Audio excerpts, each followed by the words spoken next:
கர்த்தருடைய பரிசுத்த நாமத்துக்கு மகிமை உண்டாவதாக. பிரியமானவர்களே, இன்றைக்கு வேத தியானம் என்னென்னா கர்த்தருடைய மகிமையை பற்றி நாம் பார்க்க போகிறோம். கர்த்தரோட மகிமைனா என்ன அப்படிங்கிறது தான் இன்றைக்கி தியானம். ஏசாயா 60ஆம் அதிகாரம் 1, 2, 3 வசனங்கள் நாம் தியானம் பண்ண போகிறோம். எழும்பி பிரகாசி, உன் ஒளி வந்தது, கர்த்தருடைய மகிமை உன்மேல் உதித்தது. இதோ இருள் பூமியையும் காரிருள் ஜனங்களையும் மூடும். ஆனாலும் உன்மேல் கர்த்தர் உதிப்பார், அவருடைய மகிமை உன்மேல் காணப்படும். உன் வெளிச்சத்தின் இடத்துக்கு ஜாதிகளும் உதிக்கிற உன் ஒளியின் இடத்துக்கு ராஜாக்களும் நடந்து வருவார்கள். கர்த்தருக்கு ஸ்தோத்திரம். ஏசாயா 60ஆம் அதிகாரத்தில் இப்படி சொல்லப்பட்டிருக்கு, எழும்பி பிரகாசி, உன் ஒளி வந்தது, கர்த்தருடைய மகிமை உன்மேல் உதித்தது.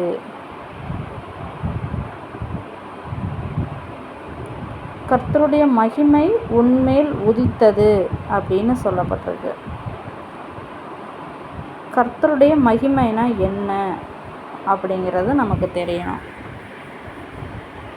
கர்த்தருடைய மகிமைக்கு இன்னொரு பேர் என்னென்னா ஒளி அப்படின்னு அர்த்தம். ஒளி, வெளிச்சம் என்று அர்த்தம். ஒளி, வெளிச்சம் அப்படின்னா இது யாரை குறிக்குதுன்னா கர்த்தராகி இயேசு கிறிஸ்துவை குறிக்குது. அப்போ கர்த்தருடைய மகிமை அப்படின்னா கர்த்தராகி இயேசு கிறிஸ்து என்று அர்த்தம்.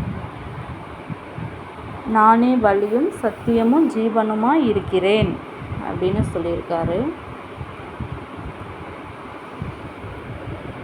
நானே உலகத்துக்கு ஒளியாக இருக்கிறேன் அப்படின்னு யோவான் 1 அதிகாரத்தில் சொல்லியிருக்காரு இயேசு.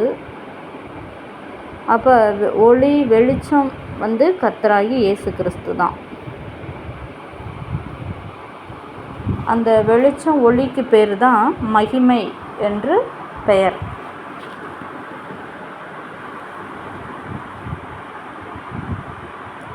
அதுதான் இங்கே சொல்லப்பட்டிருக்கு. எழும்பி பிரகாசி, உன் ஒளி வந்தது.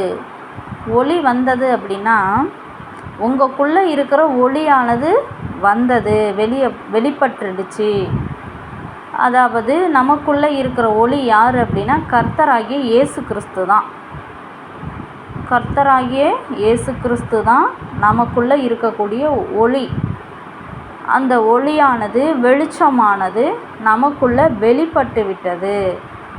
இது நாள் வரைக்கும் நமக்குள்ளே உறங்கி கொண்டு இருந்தது அந்த ஒளியும் வெளிச்சமும். ஏன்னா நாம் நம்மளுடைய வழியில் போய் கொண்டு இருந்ததுனால உறங்கி கொண்டு இருந்தது, தூங்கிக்கிட்டு இருந்தது. இப்போ என்ன ஆச்சுன்னா கவனித்து நம்மளுடைய பாவங்களை அறிக்கையிட்டு சரி செய்து திருத்தி கொண்டது நிமித்தம் ஒரு நாள் நமக்குள்ளே இருக்கிற அந்த ஒளியானது வெளிப்பட்டுவிடும். நமக்குள்ளே இருக்கிற கர்த்தராகிய இயேசு கிறிஸ்துவானவர் வெளிப்படுவார். அப்போது தான் நாம் பிரகாசிப்போம். அப்போ தான் எழும்பி பிரகாசி என்ற பொருள் வரும். அதாவது நமக்குள்ளே இருக்கிற கர்த்தராகி இயேசு கிறிஸ்து வெளிப்பட்ட பிறகு தான் நாம் எழும்பி பிரகாசிக்கவே முடியும். அவர் வெளிப்படுவதற்கு பேர் தான் எழும்பி பிரகாசி என்று பொருள். உன் ஒளி வந்தது, நமக்குள்ளே இருக்கிற கர்த்தராகி இயேசு கிறிஸ்துவானவர், ஒளியானவர், வெளிச்சமானவர் வந்து விட்டார், வெளிப்பட்டு விட்டார். அதுதான் கர்த்தருடைய மகிமை உன்மேல் உதித்தது என்று வசனம் சொல்லுது. கர்த்தருடைய மகிமை உன்மேல் உதித்தது. கர்த்தருடைய மகிமைனா கர்த்தராகி இயேசு கிறிஸ்து, இயேசு கிறிஸ்துவானவர் உனக்குள்ளே உதித்து விட்டார், உனக்குள்ளே வெளிப்பட்டு விட்டார் அப்படின்னு பொருள். அவர் எப்போ வெளிப்படுவார்னா நம்ம சுய எண்ணங்கள், பாவத்தை விட்டு நாம் விலகும்போது வெளிப்படுவார். தேவனுடைய வழியில் நாம் தொடர்ந்து பயணிக்கும்போது ஒரு நாள் கட்டாயம் நிச்சயமாக நமக்குள் வெளிப்படுவார். நமக்குள் இருக்கக்கூடிய அந்த வெளிச்சமானவர் வெளிப்படுவார். அதை ஜனங்கள் யாவரும் காண்பார்கள். இதோ இருள் பூமியையும் காரிருள் ஜனங்களையும் மூடும். ஆனாலும் உன்மேல் கர்த்தர் உதிப்பார், அவருடைய மகிமை உன்மேல் காணப்படும். கர்த்தரானவர் உன்மேல உதிப்பார், அவருடைய மகிமையானது உன்மேல் காணப்படும். கர்த்தராகிய இயேசு கிறிஸ்துவானவர் உன்மேல் தங்கி இருப்பார் என்று சொல்லப்படுது. உனக்குள்ளே இருப்பார், உன்னைய வழி நடத்துவார், உன்னைய பாதுகாப்பார், உன்னைய வெளிச்சமாக சகல ஜனங்கள் முன்னாடியும் வச்சிருப்பார். கீர்த்தியிலும் புகழ்ச்சியிலும் சிறந்து இருக்கும்படி செய்வார் அப்படின்னு சொல்லப்படுது. 3வது வசனம் சொல்லுது, உன் வெளிச்சத்தின் இடத்துக்கு ஜாதிகளும் உதிக்கிற உன் ஒளியின் இடத்துக்கு ராஜாக்களும் நடந்து வருவார்கள். நமக்குள்ளே இருக்கிற கர்த்தராகிய இயேசு கிறிஸ்துவானவர் வெளிப்பட்டு விட்டார் என்றால் அந்த வெளிச்சத்துக்கு ஜனங்கள் வருவாங்க, ஜாதிகள் வருவாங்க, ராஜாக்கள் வருவாங்க. நமக்குள்ளே இருக்கிற கர்த்தரை தேடி, கர்த்தராகி இயேசு கிறிஸ்துவின் வார்த்தையை தேடி, வார்த்தையை நாடி ஜனங்கள் வருவாங்க. நமக்குள்ளே கர்த்தர் வெளிப்பட்டார்னா அவருடைய வார்த்தையை கேட்கும்படி நம்மளை தேடி வருவாங்க, இளைப்பாறுதல் பெறுவாங்க அப்படின்னு சொல்லப்படுது. அதுக்கு என்ன பண்ணணும்னா நாம் கவனிக்கணும்.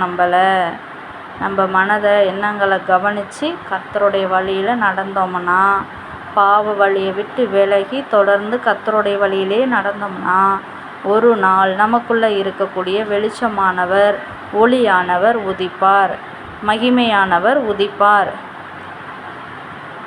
அப்போது இந்த ஜாதிகளும் ஜனங்களும் ராஜாக்களும் நம்மை தேடி வருவார்கள் அப்படின்னு வேதம் சொல்லுது. அப்போது எல்லாமே நமக்கு நிரப்பப்படும், எல்லா ஆசீர்வாதங்களாலும் நாம் நிரப்பப்படுவோம். நம்மளை தேடி எல்லா ஆசீர்வாதங்களும் வரும், ஒரு குறைவும் இருக்காது. பொருள்லேருந்து எல்லா செல்வ செழிப்பு எல்லாமே நம்மளை தேடி வரும். நம்ம குறைவுடையவர்களாக நாம் இருக்கவே மாட்டோம் அப்படின்னு இந்த வசனமானது சொல்லுது. அப்போ நமக்குள்ளே இருக்கிற கர்த்தர் வெளிப்பட்டுட்டார்னா நம்ம குறைவுடைய மனிதர்கள் அல்ல, எல்லாம் நிறைவாய் கொடுக்கப்படும், நிறைவான மனிதர்களாய் நாம் இருப்போம் அப்படின்னு வேதம் சொல்லுது. அதனால் கர்த்தருடைய வழியில் தொடர்ந்து கவனித்து நடந்துக்கிட்டு இருந்தோம் அப்படின்னா கர்த்தரானவர் நமக்குள்ள ஒளியானவர் ஒரு நாள் உதிப்பார். நமக்குள்ளே உதிக்கும்போது சகல நன்மை ஆசீர்வாதங்களும் நம்மை தேடி வரும்படி செய்வார். அதனால் பிரியமானவர்களே, கர்த்தருடைய வழியில் தொடர்ந்து நடப்போம், தொடர்ந்து பயணிப்போம். அவருடைய வெளிச்சத்தையும் மகிமையையும் நாம் கண்டு கர்த்தருக்குள்ளே களி கூறுவோம். கர்த்தருக்கு ஸ்தோத்திரம். கர்த்தர் நம்மை தொடர்ந்து நடத்துவாராக. ஆமேன்.